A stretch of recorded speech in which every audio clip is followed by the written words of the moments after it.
There are things in our history that you probably never imagined. Switzerland, for example. You know where Switzerland is, right?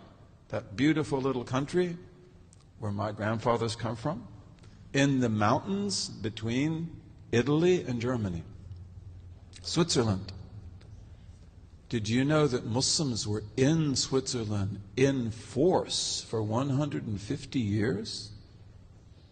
Very interesting.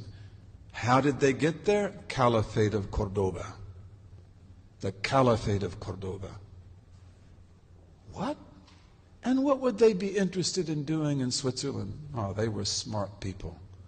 And how did they do it? Sea power. Because Spain is always a sea power. Portugal is always a sea power. But the Muslims in Spain and Portugal, they controlled the Atlantic and the Mediterranean. And they built incredible ships. They built incredible ships. And why did they build such incredible ships? There were also ships of war. Vikings. The Vikings. So, and why did the Vikings even appear in history? Muslim Spain and Portugal.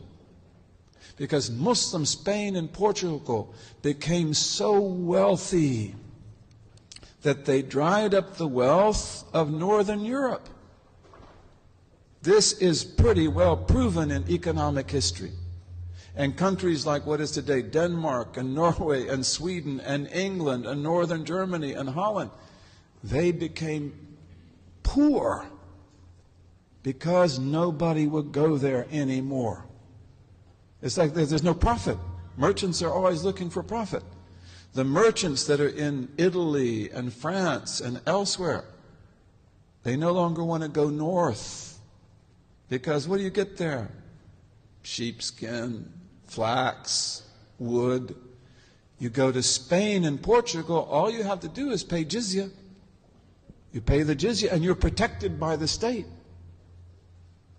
And then you get gold and silver and silk and oranges and lemons and everything in the world. It's really amazing. This is true. And I could even tell you, because you had people at the University of Michigan who were the masters of this. I don't know if the one in particular is still alive. His name is Ehrenkreuz. Is he still alive? You know, Professor Ehrenkreuz. He was one of my companions. He was the person who worked on this. Okay, so this meant the Vikings have to come out. And the Vikings, you probably have seen movies about Vikings.